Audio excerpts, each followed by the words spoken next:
That's why wanatia bidii.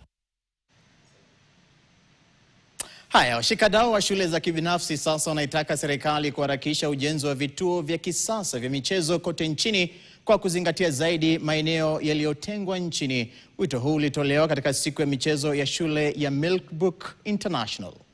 And it was so difficult when you're starting in the middle, but at the end I finished and that was the first one. This year was more tough than last year, but we're looking for more and more competitions. It was quite tough, but then I got an advantage at the last 100 meter stretch.